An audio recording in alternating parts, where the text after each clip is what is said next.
第一批25架巴基斯坦采购歼10C 终于实锤。那么为什么交货速度会那么快呢？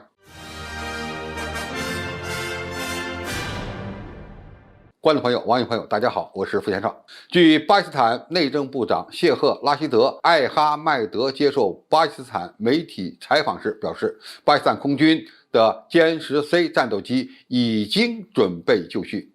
一个由25架歼10C 战斗机组成的空军中队将在明年的3月份参加巴基斯坦国庆大阅兵。这些歼10C 可能是来自巴基斯坦第7战斗机中队。其基地呢在苏美尔。巴基斯坦内政部长所透露的信息，我们关注2点。首先呢，歼10C 战斗机的出口，过去很多网友都很关注，尤其是巴基斯坦既然被称为巴铁，那么跟中国的关系是非常好的。那么很长时间，他们使用的都是中巴联合开发的枭龙战斗机。迟迟没有做出采购歼10战斗机的决定。相关的传闻呢，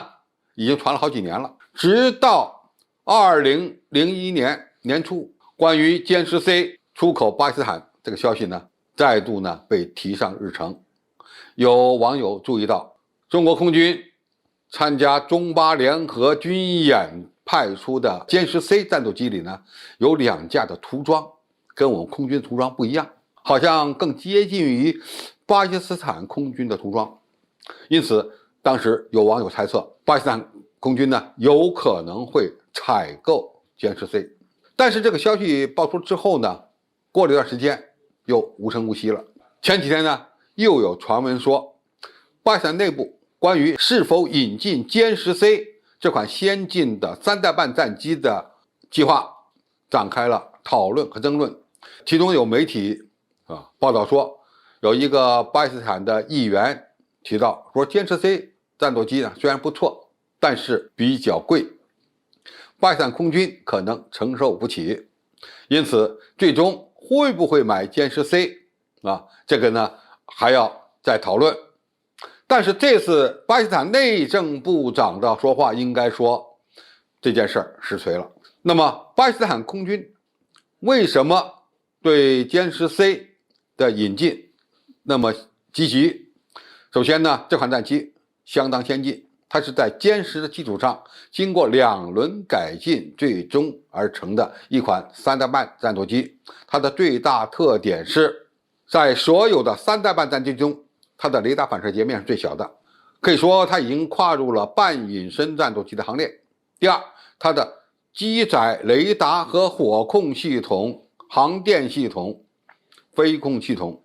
都相当先进。比如说它的机载雷达是采用了有源相顺体制，再加上它的口径比较大，相关的阵子比较多，因此它的探测距离比较远，和法国的阵风相比，应该说甚至还占有一点优势。再一个，它配备有阵风战斗机所没有的红外搜索跟踪系统，这是新增加的。那么在不开雷达状态下，它可以用红外搜索跟踪系统探测100公里左右的空中目标，再加上它的机载设备做了大幅度的升级改进，而且它的动力系统现在已经换成了国产发动机，这不存在出口限制问题了这个可能是这次巴基斯坦空军引进中国歼10C 的一个重要因素。当然，这款战机还有比较先进的导弹，包括中距空空导弹和近距空空导弹。这些导弹不比印度引进的阵风战斗机所携带的导弹差，甚至呢某些方面可能还占优。那么这款先进的战斗机相对来讲单价比较高，这也是某些巴基斯坦议员所担心的。我想中巴的关系可能比较好，那么首批出口给巴基斯坦的歼10C可以用一个比较优惠的价格卖给他们。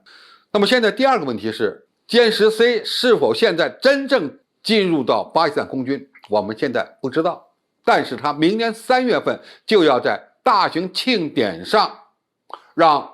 歼10C战斗机中队参加大典的飞行表演，这就有点紧张了。一个中队20-30架飞机，你要把这些飞行员都培训成熟了，而且能够在天上密集编队接受检阅，可不是1天2天就能够完成的。那么显然，巴基斯坦空军的飞行员已经早就接触到了歼10C 战斗机。那么最早接触可能是在中国接触的。去年年初，双方的联合军演，巴基斯坦空军很有可能亲自试验了驾驶歼10C。那么在这样的一个情况下，如果一些飞行员提前在中国接受培训，然后迅速的回去带教其他改装歼10C的飞行员，那么在3个月的时间内掌握这款先进战机的驾驶技能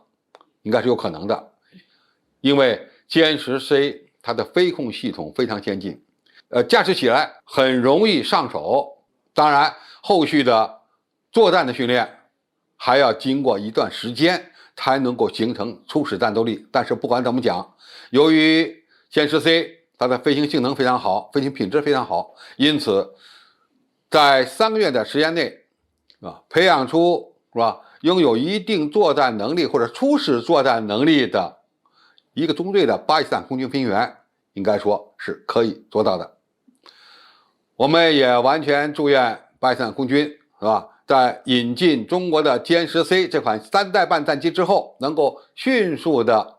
提升他们的综合作战能力，为保卫巴基斯坦领空的安全做出他们的贡献。好，今天的评述就到这里，谢谢大家收看，我们下期再见。